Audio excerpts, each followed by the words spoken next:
오늘 말씀은 어제 우리가 살펴보았던 독수리와 포도나무 환상에 대한 해석을 다룬 내용입니다. 제목은 독수리 둥지가 될 것인가 생명나무가 될 것인가 라는 제목으로 말씀을 나누고자 합니다.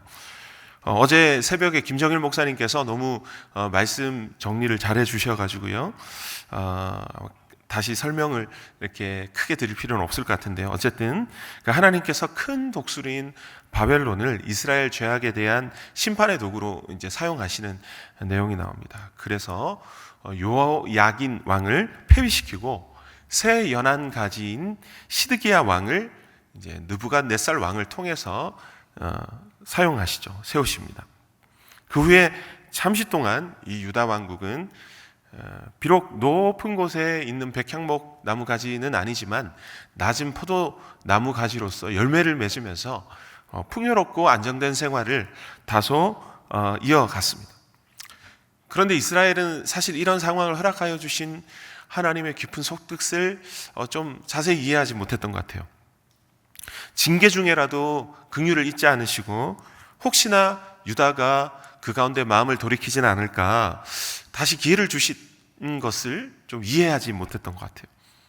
그래서 시드기야는 자신들이 놓인 상황에 만족하지 못했습니다. 그래서 그 불안한 상황을 다시 좀 해결하기 위해서 두 번째 독수리인 애굽을 향해 손을 뻗치게 되죠. 그래서 하나님께서 바벨론과 맺게 하신 언약을 파기하고 깨고 시드기야는 바벨론을 배신하게 됩니다. 결국 유다는 그 후에 바벨론에 의해서 멸망하게 되고 말 것을 오늘 본문은 예언하고 있는 것이죠. 오늘 본문은 크게 두 부분으로 나눕니다. 11절에서 21절까지는 바로 앞절에서 이어졌던 큰 독수리와 독수리들과 또 그 다음에 포도나무 가지 환상에 대한 해석의 이야기고요. 22절에서 24절까지는 그럼에도 불구하고 하나님께서는 다시 이스라엘과 새로운 언약을 세우시는 내용이 나오게 됩니다. 먼저 11절에서 14절까지 말씀을 보면 하나님께서 구체적으로 어떻게 유다 왕국을 낮추셨는지에 대한 이야기가 나오는데요. 바벨론이 1차 침공했을 때 느부갓네살 왕은 이스라엘의 요야긴 왕뿐만 아니라 왕의 고관들과 다니엘과 같은 아주 유능한 젊은 다음 세대들을 다 끌고 갑니다. 그리고 시드기야와 같은 그 허수아비 권력층을 세워서 유다 왕국 자체를 무기력하게 만들죠. 그리고 자신 마음대로 주무를 수 있도록 정치적인 이제 전략을 펼칩니다. 14절에 보면 이것이 단순히 바벨론의 왕의 전략에 의해서가 아니라는 것을 우리는 알 수 있죠. 바로 하나님의 뜻 안에 있었음을 우리는 알 수 있습니다. 하나님을 떠난 유다는 더 이상 백향목 나무 가지가 아니라 바벨론이라는 버팀목 혹은 벽을 디디고 넘어서야만 하는 넝쿨 가지인 포도나무가 되었던 것이죠. 그래서 하나님께서는 유다에게 너희가 하나님을 떠나서는 아무것도 할 수 없는 존재라는 것을 그 유다의 실체를 보여주시기 위해서 이 상황을 허락하여 주셨어요. 진노 중에서도 긍휼을 잊지 않으셨던 거죠. 하지만 유다는 그 사실을 모르고 여전히 교만했습니다. 그들이 왜 백향목 나무에서 떨어졌는지 말씀에서는 무엇이라고 얘기하고 있냐면요, 16절, 18절, 19절 이 세 절에 이어서 세 번이나 똑같이 반복되는 문장이 있습니다. 무엇이냐면 그가 맹세를 저버리고 언약을 배반하였은즉 이란 말을 세 번이나 반복하고 있습니다. 그 언약은 무엇입니까? 사실 이 언약은 바벨론 왕과 유다가 맺은 이제 언약을 얘기하고 있어요. 그런데 오늘 이 말씀을 굳이 이렇게 쓰시는 이유는 단순히 바벨론 왕에 대한 배신이 아니라 유다의 배신은 궁극적으로 하나님께서 허락하신 그 상황을 허락하신 하나님을 배신한 것으로 간주하고 있다는 거예요. 시드기야와 유다는 바벨론이냐 애굽이냐만 보고 있었지 그 위에 그들을 다스리시는 하나님 보지 못했던 거예요. 오늘 이 본문에서 독수리가 이 그림을 보면요, 포도나무가 가지를 뻗치고 있죠. 어디를 향해요? 큰 독수리를 향해서 가지를 뻗치고 있어요. 근데 이 독수리는 어떻게 합니까? 그 나무 가지를 이렇게 부리로 낚아채죠. 이 학자들은 이 장면에서 그렇게 얘기합니다. 독수리가 둥지를 만들기 위해서 나뭇가지를 낚아채는 장면으로 설명하고 있어요. 이게 무슨 뜻이죠? 포도나무 가지인 유다는 자신의 생존을 위해서 마치 자신의 생존을 보장해 줄 것만 같은 독수리들을 향해서 가지를 뻗치고 있다는 거예요. 살아남기 위해서. 근데 결국 어떻게 됐어요? 생명을 보장해 줄 것만 같은 힘을 가진 독수리들이 자신을 낚아채서 가지로 부러뜨려 버려서 둥지 만드는 데 쓰는 거죠. 결국은 생존을 원했지만은 그 포도나무 가지는 자신의 생명을 저하는 독수리의 둥지의 재료로 전락하게 되는 거예요. 굉장히 처참한 말로죠. 사실 이 본문의 비유는 우리가 삶을 살아가다가 경험하게 되는 좀 어떤 부분도 사실 있는 것 같습니다. 그죠? 독수리에게 생명을 구걸하다가 정작 그 독수리에게 자신의 독수리의 안전을 보호해주는 방패막이로 둥지로 전락하게 되는 슬픔을 우리는 보게 된다는 거죠. 오늘 말씀 묵상하면서 우리가 의지하고 살아가고 있는 것이 무엇인지 우리는 다시 한번 돌아볼 수 있겠죠. 여러분들 우리의 삶 속에 우리를 구해줄 큰 독수리들을 혹시 기다려 보신 적이 있으신가요? 우리가 그 독수리를 기다리다가 정작 하나님과는 분리되어 살지는 않았습니까? 지금 여러분들 이 예배를 마치고 문을 나서서 우리가 살아가는 직장에 들어가면 몇 마리의 큰 독수리가 있죠? 그죠? 머릿속에 막 그려지죠? 그죠? 뭐 좀 죄송한 표현이지만 사장 독수리, 부장 독수리, 과장 독수리, 뭐 그 사이에서 막 어떻게 어느 줄을 타야 살지 살아가야 될지 참 갈등해야 되고 어려운 순간이 많습니다. 내가 상대해야 될 독수리가 몇 마리 있습니까? 그리고 나는 그 속에서 어떻게 생존하고 살아남을 수 있을까요? 어느 독수리에게 내 손을 뻗어야 내 생존이 보장이 되겠습니까? 사실 이 맥락에 맞는지 안 맞는지는 제가 100% 맞는지는 잘 모르겠지만 이 말씀을 준비하면서 좀 떠오르는 게 있어요. 제가 목회를 조금씩 배워가면서 솔직히 부러운 것들이 있었어요. 부러운 분들이 있는데 이제 어떤 분들이냐면 이렇게 어린 시절부터 아주 훌륭한 그 목회자 가정에서 자라나면서 아버지의 목회를 보면서 나도 우리 아버지 같은 목회자가 돼야지라고 이제 크신 분들이 있죠. 그런 분들이 참 부러웠어요. 목회에 어려움이 있거나 아니면 좀 롤 모델이 필요할 때 좀 1대1로 좀 레슨을 받고 이러면 얼마나 좋을까, 얼마나 부러울까. 막 식탁에서 신의 안수를 막 듣고 얼마나 좋을까. 이럴 때 어떻게 해결할까. 이런 게 참 부러울 때가 있었어요. 물론 이 말에 이의를 제기하시는 또 목회자 가정의 또 자녀 목사님들도 계시겠지만은 어쨌든 부러운 마음은 숨길 수가 없어요. 그리고 이렇게 여러분들 잘 모르겠지만 제가 이번에 대만 선교 갔다 와서 이렇게 사역하면서 그 한 자매님이 선교대원 자매님 저한테 얘기하셔서 목사님 손이 좀 많이 가시는 것 같다고 이렇게 얘기를 하시더라고요. 예, 제가 좀 칠팔이 털팔이 합니다, 사실. 이정교회에서 이제 에피소드지만 제가 담임 목사님과 밥을 먹다가 제가 이제 음악을 하다가 목회를 하니까 이 개념이 없고 살상을 많이 안 해봤어요, 사실. 그래서 고기를 구우는데 제가 고기를 잘 못 굽거든요. 근데 목사님이 막 고기를 구우시는데 저는 못 구우니까 그러다가 고기를 한 점 줍고 땡기다가 담임 목사님 허벅지에 고기를 떨어뜨렸어요. 목사님 한마디 하시더라고요. 영훈아 좀 천천히 먹어. 이렇게 한마디 하시더라고요. 정말 센스가 좀 사실 없습니다. 수학은 되게 잘하는데 산수를 잘 못해요. 그리고 하는 걸 귀찮아하고 힘들어합니다, 사실. 그래서 저는 개인적으로 잔머리 쓰는 걸 좀 포기하는 방식으로 목회를 하려고 합니다, 사실. 가끔씩 이제 기도하죠. 하나님, 저는 돈도 없어요. 백도 없습니다. 아무것도 없는 거 아시죠? 그렇게 기도해요. 저에게 좀 지혜를 주세요. 제가 어떻게 여기서 살아남을지 좀 지혜를 주세요. 라고 기도를 합니다. 근데 그럴 때마다 하나님이 저를 데려가시는 데가 있어요. 그곳이 어디냐면 제 인생의 가장 깊고 어두웠던 그 골짜기에 하나님께 부르짖으며 기도했던, 하나님과 나만이 아는 그 공간, 그곳, 그 시간으로 저를 다시 데려가시고 그곳에서 다시 저를 만나세요.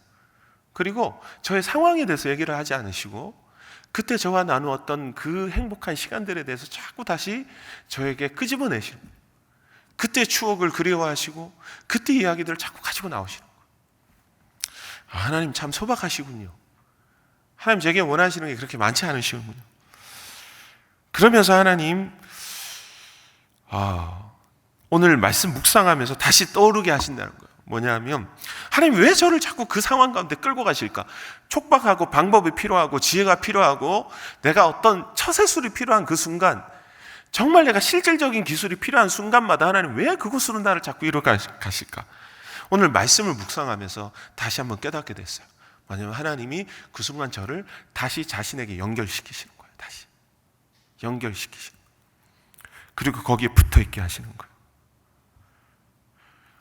요한복음 15장 1절 2절 말씀을 우리 자막으로 다 아시는 말씀이죠. 우리 같이 한번 읽어볼까요? 다시 한번 읽겠습니다. 시작. 나는 참 포도나무요 내 아버지는 농부라.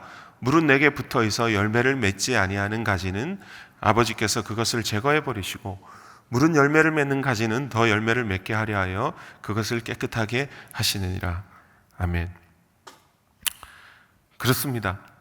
우리가 하나님 앞에 연결되어 있을 때 우리의 수많은 복잡한 그 질서에 대한 우선순위를 잡아야 될 그런 것들이 질서가 잡힌다는 거예요. 그게 너무너무 신기한 거죠. 우리가 잡는 것입니까? 아니라는 거예요. 하나님이 잡아가시는 거예요. 저는 수도 없이 그 상황들을 이해하고 지금 당장 그 질서가 잡히지 않아도 결국 시간이 지나 보면 하나님께서 잡아가시는 질서를 경험하곤 합니다. 그래서 저에게는 이 방법이 그 어떤 삶을 살아가는 방법보다 정확하고 안전하고 확실한 방법이라는 것을 하나님께서는 제 삶을 통해서, 사역을 통해서 체득하게 하고 계신다고 느낍니다. 두 번째로 22절에서 24절까지 보면 하나님께서는 다시 유다와 새로운 언약을 맺으신다고 나오죠. 새로운 연한 가지를 주신다고 했는데요. 여기서 재밌는 것은 17장 1절에서처럼 똑같이 백향목 높은 가지에서 새 연한 가지를 가지고 오신다고 했어요. 근데 여기서 다른 점은 땅에 심지 않고 높은 곳에 심는다고 하셨어요. 그 높은 곳이 어디냐면 이스라엘 높은 산이라고 얘기합니다. 그 이스라엘 높은 산은 어디죠? 바로 이스라엘의 거룩한 산 시온산이죠. 그곳에 심었습니다. 근데 여기서 이 가지를 심는데 23절에 보면 이 가지는 포도나무가 되지 않고 새로운 백향목, 아름다운 백향목이 될 거라고 얘기합니다. 그리고 거기에 각종 새가 그 아래에 깃들어진다고, 그 그늘에 산다고 얘기합니다. 이와 유사한 본문이 신약 성경에 등장하는데요. 우리 자막을 통해서 마가복음 4장 30절에서 32절 말씀 우리 함께 읽도록 하겠습니다. 같이 읽겠습니다. 시작.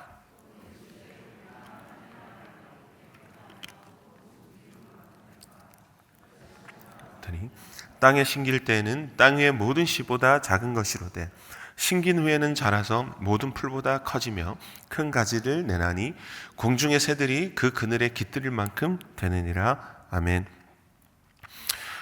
우리가 그렇게 주님의 언약 안에 붙어 있으면 우리는 생존을 위해서 존재하는 존재가 되는 것이 아니라 생명을 내는 존재가 된다는 거예요.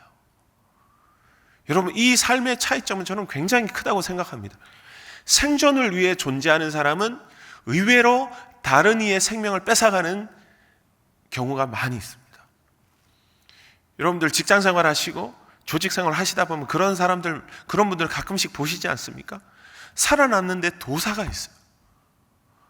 정말 좀 격한 표현일 수 있지만 바퀴벌레보다 생명력이 강한 분들이 있어요.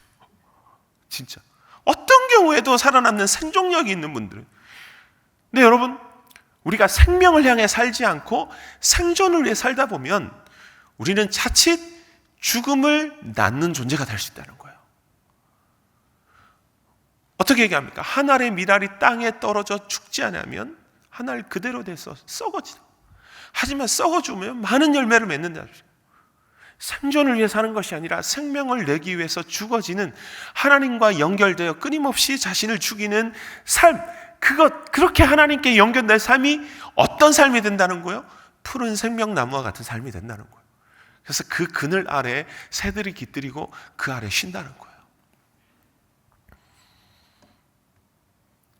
여러분 어떻습니까?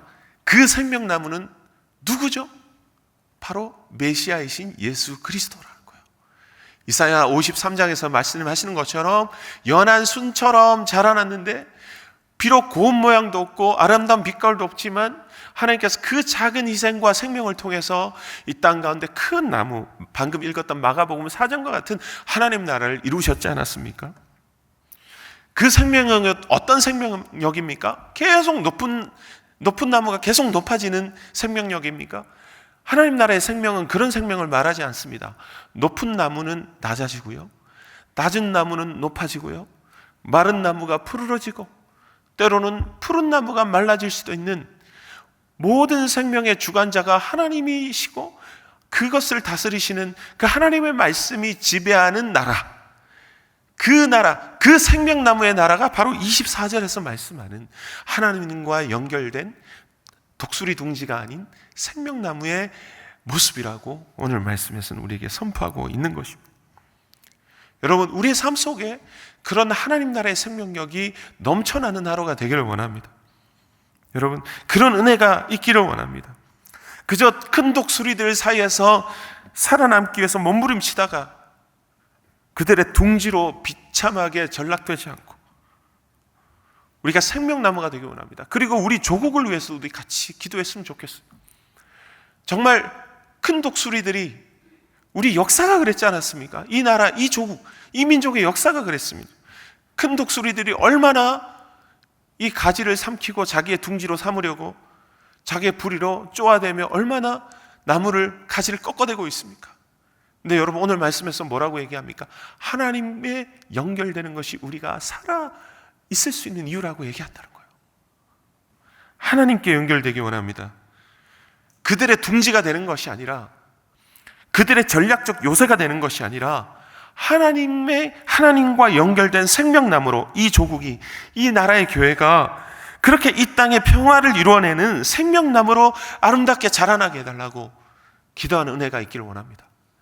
이 시간에 그렇게 우리의 삶을 또 하나님께 올려드리며 함께 기도하면서 오늘 하루를 시작하기 원합니다. 함께 기도하시겠습니다.